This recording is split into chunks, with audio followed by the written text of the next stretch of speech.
Hello, everybody, and happy Thanksgiving.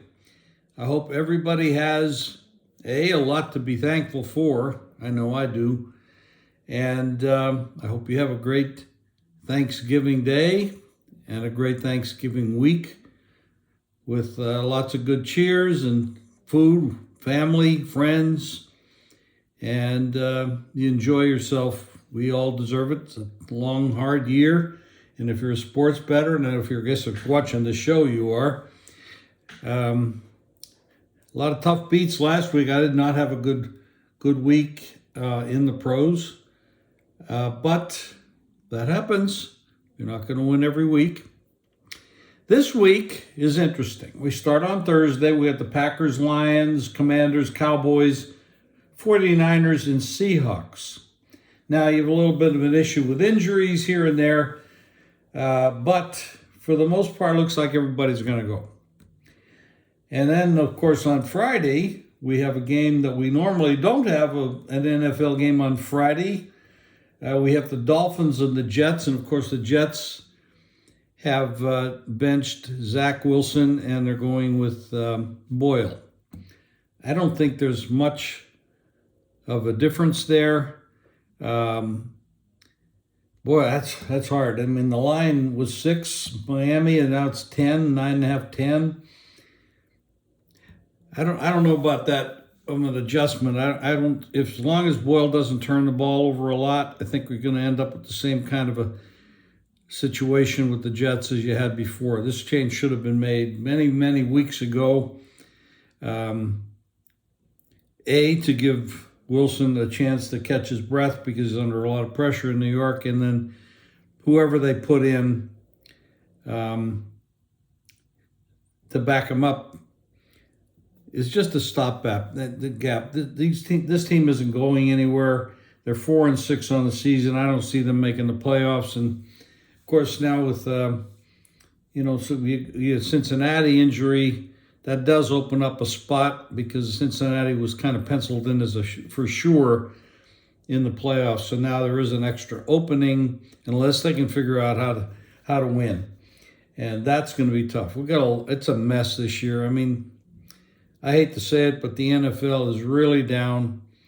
We're starting 9, 10, 11 quarterbacks every week that questionably shouldn't even be in the league. So it makes it hard on everybody. Viewing fans, betting fans, professional bettors, amateur bettors. It makes it difficult on everyone. But this should be a very interesting week.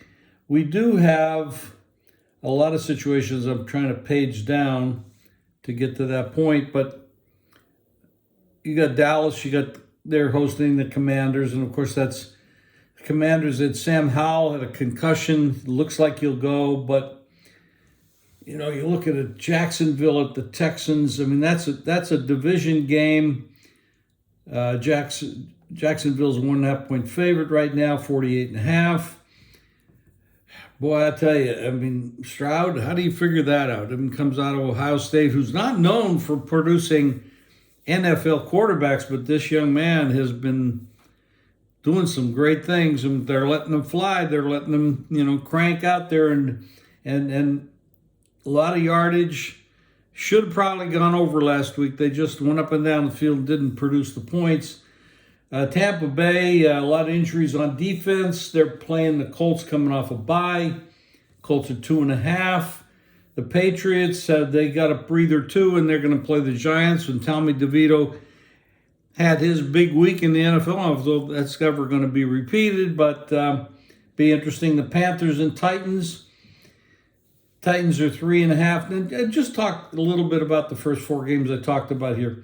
None of these teams are quality clubs right now. I mean, Jags have potential, but they haven't really looked that awesome. Texans, Buccaneers, Colts, Patriots, Giants, Panthers, Titans. None of those teams are going to be in the Super Bowl. None of them. Now, then you get to the next game, the Steelers and Bengals. The Bengals, would have been one of the teams that could make it, but now with Burrow and all that BS that happened there. And the Steelers, of course, they just fired Matt Canada. That should have been done 6 weeks ago. I don't know what they're waiting for. The Steelers are 6-4 on the season with the Bengals hurting. The Browns are still playing. They got that great defense, but now they have a backup quarterback as well. A lot of openings the Steelers could get in there into the playoffs. So could the Bengals, but they have to figure out how to win with this backup. Interesting, Steelers are now 1-34 is the total. Saints and Falcons, neither one of these teams are any good. Somebody's going to win this division, but that's just the way it's set up. Somebody has to win the division, and neither one of them are really any good.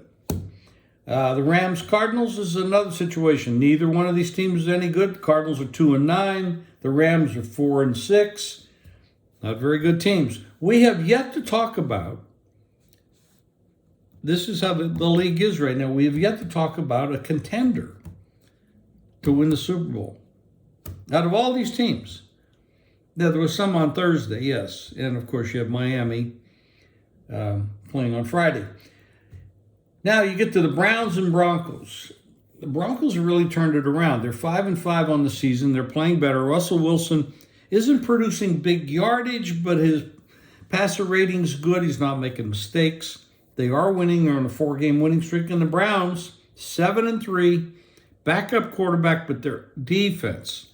I don't think you win a Super Bowl just with defense. You have to have an offense too.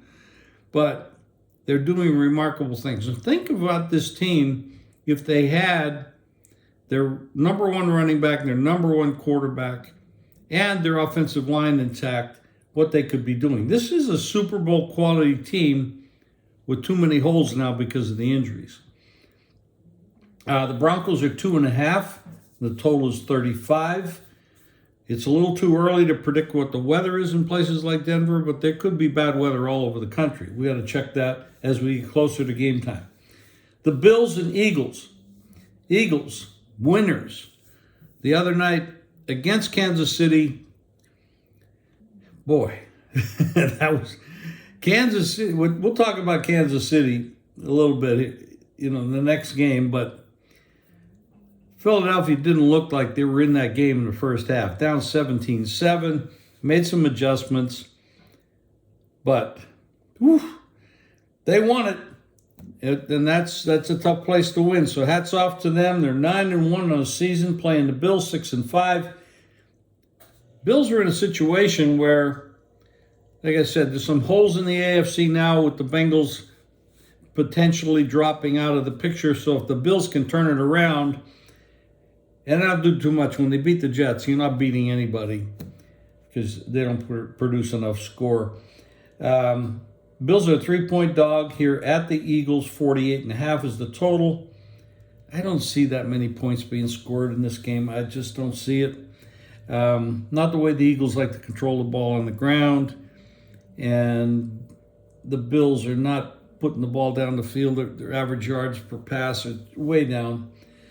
The Chiefs at the Raiders, the Chiefs are going to be pissed. Now, I don't know what they're going to do about they're not scoring in the second half. 5 games in a row, I think they've scored 13 points in the second half. Their wide receivers can't catch the ball. I mean, I don't know how these guys are even in the league when they have 26 passes dropped. I think that was going into the game, so it's probably worse now. So the Chiefs don't look like a Super Bowl team. Not if you can't catch the ball. I mean, Mahomes, awesome. Some of those passes were right on the money. The guys dropped. Even Kelsey had a fumble. Terrible. But they're a 9-point favorite out here in Vegas at the Raiders. 43.5 is the total. The Raiders got a lot of spunk now with this new coach. The locker room is different. The spirit is back. They played a good game, much better game than expected down in Miami. The Ravens at the Chargers. The Chargers are a mess. This is another team that should have fired their coach 2 years ago. And because of the structure and the ownership and everything else, they're destroying the talent that they have on this team. Now, it's not deep talent, but they have some guys on this team that really could be good and go some places and do some great things. The Ravens are a 3.5-point favorite at the Chargers. 47 is the total. This is it's a primetime game. Primetime games don't go over the total, but that looks like a game that could be over the total. And, of course, on Monday night, we have, let me get this clear, this screen. We're going to have the Bears at Minnesota. Bears are playing a little bit better. Minnesota, backup quarterback. He does some good things, but he is a backup quarterback. And he's probably getting too much hype, but he is playing fairly well. But the Bears are playing better too. So we're starting to see things round up. The Vikings are 3.5 and 43. That is a Monday night football game. And I'm looking forward to a great week. A lot of fun, but stay away from depending on bad teams, especially if they're laying points. They're just not used to it. They don't know how to create spread. They don't know how to keep things. When you're laying points, you got to not only just get ahead, you got to put your foot on the pedal and keep pushing it. And again, happy Thanksgiving. We'll see you soon. And hopefully after we have a great winning week. Thanks, guys.